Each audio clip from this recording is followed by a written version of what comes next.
আসসালামু আলাইকুম ওয়া রহমাতুল্লাহি ওয়া বারাকাতুহু। রাতের ঘুমের আগে আমরা অনেক কাজ করি, কিন্তু ঘুমানোর আগে কয়েক মিনিট যদি আল্লাহর স্মরণে কাটানো যায়, তাহলে আমাদের রাতের শেষ মুহূর্তগুলোও ইবাদতে পরিণত হতে পারে। আজ আমরা জানব ঘুমানোর আগে রাসূলুল্লাহ সাল্লাল্লাহু আলাইহি ওয়াসাল্লাম থেকে প্রমাণিত কয়েকটি গুরুত্বপূর্ণ আমল। প্রথম আমল হল ঘুমানোর আগে ওযু করা। সহিহ বুখারীর হাদিসে আল-বারা ইবনু আইব রাদিয়াল্লাহু আনহু থেকে বর্ণিত হয়েছে, রাসূলুল্লাহ সাল্লাল্লাহু আলাইহি ওয়াসাল্লাম ঘুমানোর সময় নামাজের মতো ওযু করতে এবং ডান কাতে শুতে নির্দেশ দিয়েছেন। দ্বিতীয় আমল হল আয়াতুল কুরসি পাঠ করা। সহিহ বুখারীর 2311 নম্বর হাদিসে এসেছে, ঘুমানোর আগে আয়াতুল কুরসি পাঠ করলে আল্লাহর পক্ষ থেকে একজন রক্ষক থাকে এবং সকাল পর্যন্ত শয়তান তার কাছে আসতে পারে না। তৃতীয় আমল হল সূরা ইখলাস, সূরা আল ফালাক এবং সূরা আন-নাস পাঠ করা। আয়েশা রাদিয়াল্লাহু আনহা থেকে বর্ণিত সহিহ বুখারীর 5017 নম্বর হাদিসে এসেছে, রাসূলুল্লাহ সাল্লাল্লাহু আলাইহি ওয়াসাল্লাম ঘুমানোর সময় দুই হাত একত্র করতেন, তাতে ফু দিতেন এবং এই তিনটি সূরা পাঠ করতেন। এরপর মাথা, মুখ এবং শরীরের সামনের অংশ থেকে শুরু করে যতটুকু সম্ভব হাত দিয়ে মুছে নিতেন। তিনি এভাবে 3 বার করতেন। চতুর্থ আমল হল সূরা আল বাকারার শেষ 2 আয়াত পাঠ করা। সহিহ বুখারী 5009 নম্বর হাদিসে এসেছে, যে ব্যক্তি রাতে সূরা আল বাকারার শেষ 2 আয়াত পাঠ করবে, তা তার জন্য যথেষ্ট হবে। পঞ্চম আমল হল ঘুমানোর আগে তাসবিহ পাঠ করা।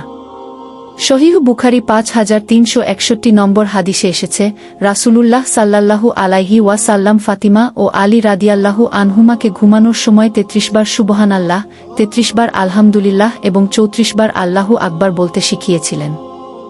ষষ্ঠ আমল হল ডান কাতে শোয়া।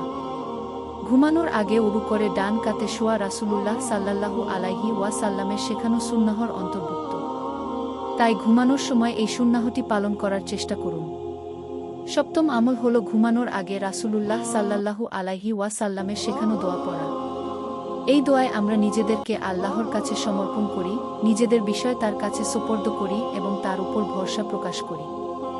সহিহ বুখারী 6315 নম্বর হাদিসে এই দোয়াটি বর্ণিত হয়েছে। দিনের শেষে আমাদের মনে অনেক চিন্তা থাকতে পারে, ভবিষ্যৎ নিয়ে ভয় থাকতে পারে, দুশ্চিন্তা থাকতে পারে। তাই ঘুমানোর আগে নিজের সব বিষয় আল্লাহর কাছে সুপর্দ করুন এবং তার উপর ভরসা রাখুন। মনে রাখবেন, আল্লাহ আমাদের সব অবস্থা সম্পর্কে অবগত। তাহলে আবার মনে রাখি, ঘুমানোর আগে ওযু করা, আয়াতুল কুরসি পাঠ করা, সূরা ইখলাস, ফালাক ও নাস পড়া, সূরা আল বাকারার শেষ 2 আয়াত পড়া, 33 বার সুবহানাল্লাহ, 33 বার আলহামদুলিল্লাহ এবং 34 বার আল্লাহু আকবার বলা, ডান কাতে শোয়া এবং রাসূলুল্লাহ সাল্লাল্লাহু আলাইহি ওয়াসাল্লামের শেখানো ঘুমের দোয়া পড়া। আমরা অনেক সময় বড় বড় আমলের কথা ভাবি, কিন্তু ছোট ছোট সুন্নাহ নিয়মিত পালন করার অভ্যাস আমাদের জীবনকে সুন্দর করতে পারে। আজ রাতে ঘুমানোর আগে অন্তত একটি আমল দিয়ে শুরু করুন। আল্লাহ আমাদের সবাইকে রাসূলুল্লাহ সাল্লাল্লাহু আলাইহি ওয়াসাল্লামের সুন্নাহ অনুযায়ী জীবনযাপন করার তৌফিক দিন। আমিন ইয়া রব্বাল আলামিন। ভিডিওটি উপকারী মনে হলে একজন প্রিয় মানুষের সঙ্গে শেয়ার করুন। কমেন্টে লিখুন আলহামদুলিল্লাহ। আর এমন কুরআন ও সহিহ হাদিস ভিত্তিক ইসলামিক ভিডিও পেতে চ্যানেলটি সাবস্ক্রাইব করে পাশে থাকুন।